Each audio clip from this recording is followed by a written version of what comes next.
Alright.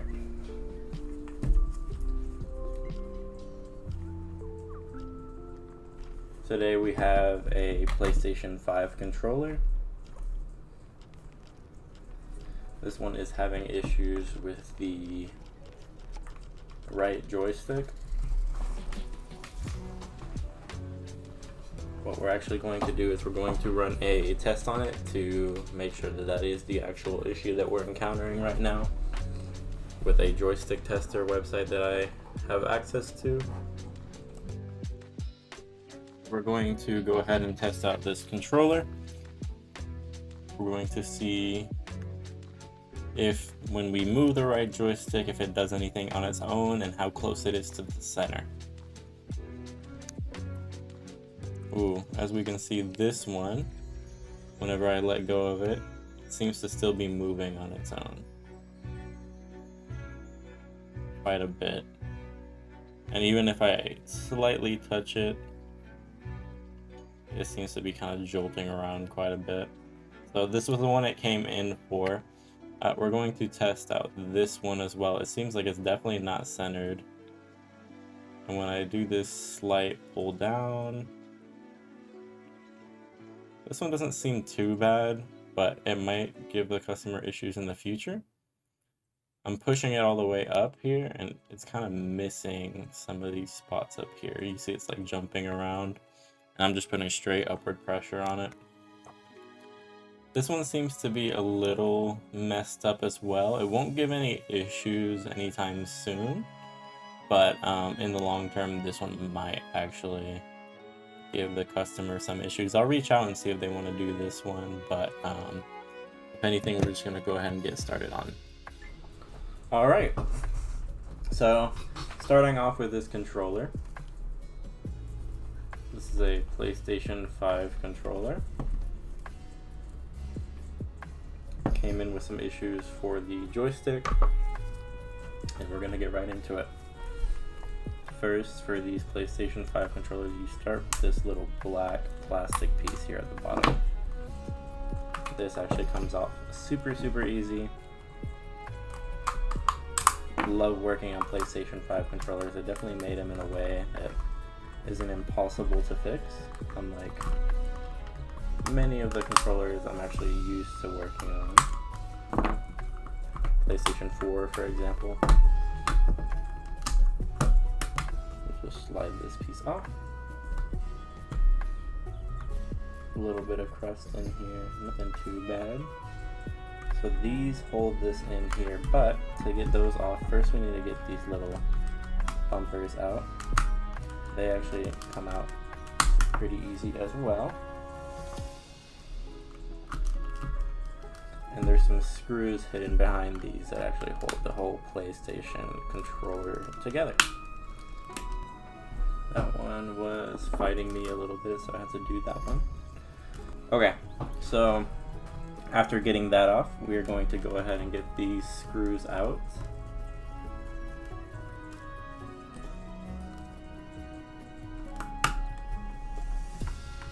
These hold the plastic casing on the front to the PlayStation 5 controller. I'm going to put these right next to the things that they go to.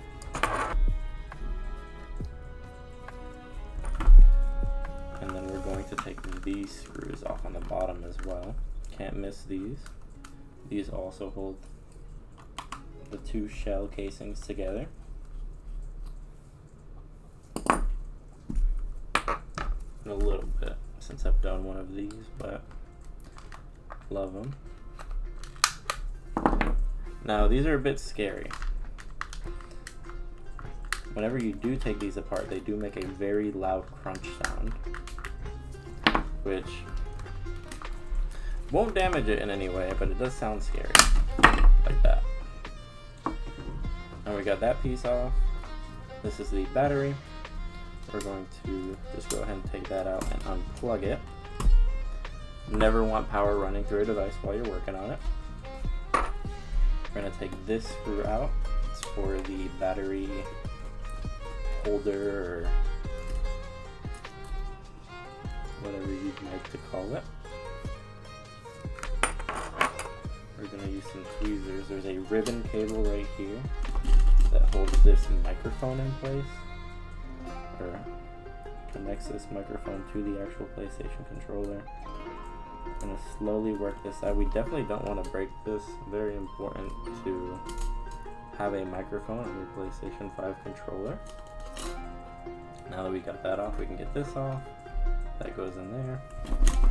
And this is the board that we actually want to be working on here. We're going to go ahead and unplug this ribbon cable right here. Slowly wedge that out. And now that that's unplugged, we're going to go ahead and take out this other microphone cable. Same thing, just kind of wiggle these out. Very sensitive, very easy to break, so we just got to be very careful with them. I like to just wiggle them out. Same thing with this. This one goes to this sideboard, which is for the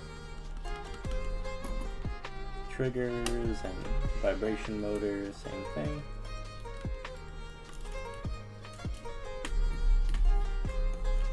Same thing for the other side.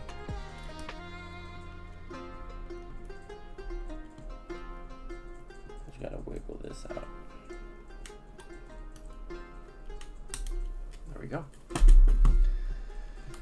Last but not least, super crucial, the vibration motors are always going to be soldered onto these boards. So we are going to set up our soldering station here real quick. We're going to go ahead, now that this is warm, do that. Mix that solder in, and then go ahead and grab some tweezers. Just pull them off super easy. Nothing too bad. We got those off. We're going to do the same thing over here to these. Also got to remember the placements of the wires. Got to make sure black goes where black goes and red goes where red goes. Now we can go ahead and pop out that. Put that to the side of the guts. So these are the joysticks. That's how they look on the inside. They work with these little controller mechanisms here. Super cool the way they work.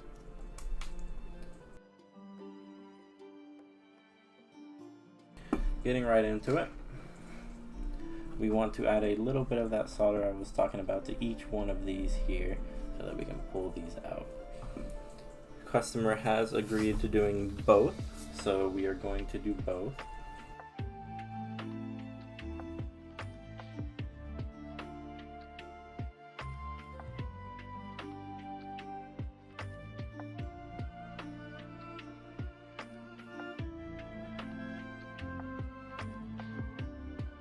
Alright, now that we've gotten everything nice and mixed up, we're gonna go ahead and get these joysticks out.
Alright, so we went ahead and took out the joysticks for the PlayStation 5 that we got. These are actually a little bit higher quality than these blue and green ones. I do have these in stock as well. but I like doing these on the PlayStation 5 because they actually are specifically for the PlayStation 5. They have a little bit less tolerance, so it makes them a little bit tighter, a little bit smoother, and they have less of that issue with the drifting later in life. So, now that we got these out, we're going to start by cleaning all of these little holes out, all of these, and making an empty space for us to just slide the new joystick in, solder everything in, and then we'll be done.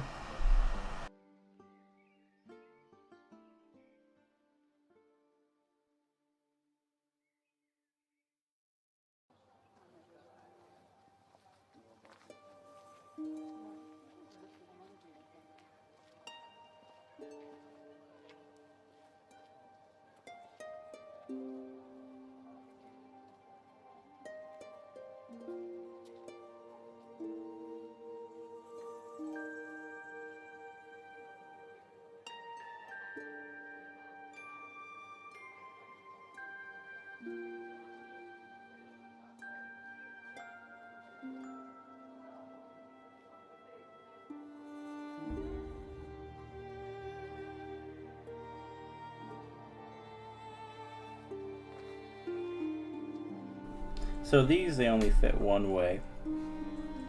So just pop them in. Now, it's not that easy, unfortunately.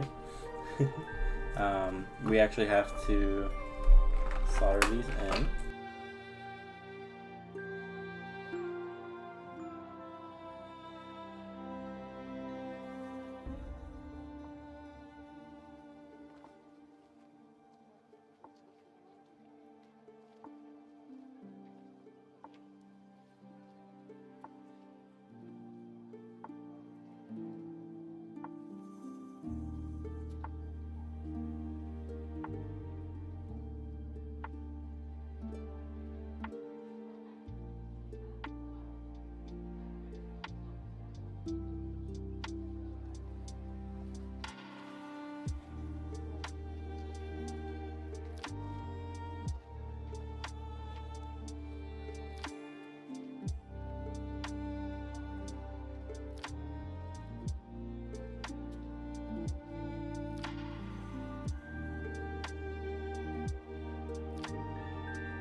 So now that everything is clean, we are going to begin reassembly.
Now that we've finished this controller, we are going to go ahead and test it. Make sure that it actually is working as intended.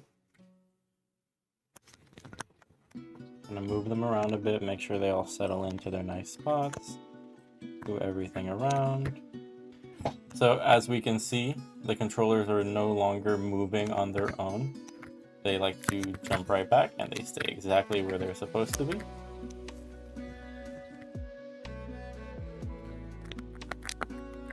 All clicking works, all transitionals work, buttons.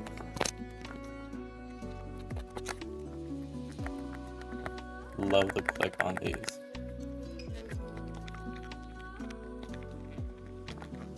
Looks like this repair is all done. Another device given the royal touch.